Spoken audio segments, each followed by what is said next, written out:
Graduates పోటీ చేస్తున్నాడు నరేంద్ర రెడ్డి ఏం చేసిండు? ఇలా కొట్లాడింది భారతీయ జనతా పార్టీ తెలంగాణలో. టీచర్స్ సమస్యలు 317 జీవో మీద కొట్లాడింది మనము. చాలా మంది కరీంనగర్ లో నా ఆఫీస్ లో దాడి చేసిన పోలీసులు రమ్మంతో కోసిర్రు.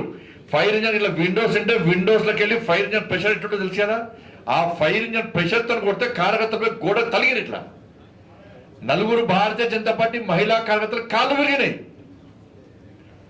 8 మంది భారతీయ జనతా పార్టీ కార్యకర్తలకు 2 తల హెడ్ ఇంజరీ అయింది, ఇంకొక కాలు చేతులు విరిగినాయి.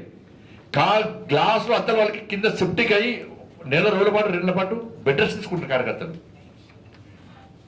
మరి ఇప్పుడు పోటీ చేస్తున్న మహేందర్ రెడ్డి 317 జీవోకు వ్యతిరేకంగా కొట్లాడినా? అరే జైలుకు పోయినా మనం, నేనే జైలుకు పోయినా.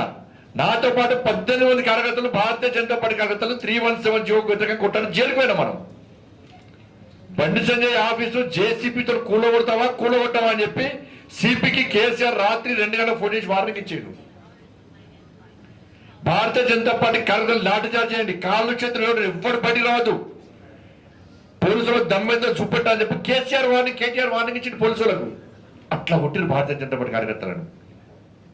ఆ రోజు పిఆర్టీ రాలే, నా ఎస్టీయూ రాలే, నా డిటిఎఫ్ రాలే, వచ్చింది ఓన్లీ తపస్ మన ఆర్గనైజేషన్ వచ్చింది. 317 జీవో అంటే చెట్టుకోడు భార్య ఒక జాబ్ చేస్తుంది, భార్య కామరెడ్డి జాబ్ చేస్తే భర్త కరీంనగర్ జాబ్ చేస్తాడు. భార్య కాడ, భర్త కాడ, తల్లిదండ్రులు కాడ, పిల్లలు కాడ చుట్టుకోని పుట్టుకొని చేసే జీవోకు వ్యతిరేకంగా కొట్లాడేది మనం.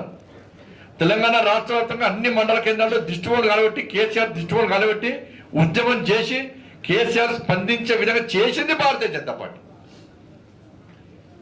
ఇలా కేసీఆర్ గవర్నమెంట్ లో మీకు ఎందుకు చెప్తాను ఇవన్నీ నోట్ చేసుకోవాలి. ఇవన్నీ మనము ఎవరికి వారు తోచిన విధంగా పెట్టాలి. అరే ఎవరు కొట్టాడినా నా 317 జీవో వ్యతిరేకంగా కొట్టాడింది భారతీయ జనతా పార్టీ కార్యకర్తలు. మేము కొట్టాను, మేము కొట్టాను, మీరు కొట్టానంటే కార్యకర్త పార్టీ కొట్టాడింది. అరే కొట్టాడింది మేమన్నా, 317 జీవో కొట్టాడి జైలుకు పోయింది మేమన్నా, లాఠీ దెబ్బతిన్నది మేమన్నా, ఇలా జైలుకు పోయింది మేమన్నా, కాళ్ళు చేతులు ఉంది మాకు అర్హతలు విరిగిందన్నా. A union వచ్చిందన్నా? అందుకే ఓటు ఎవరికి వేస్తారో ఆలోచించుకోండి అన్నా, దయచేసి మాకు ఓటు వేయండి అన్నా. ఇది కొటేషన్.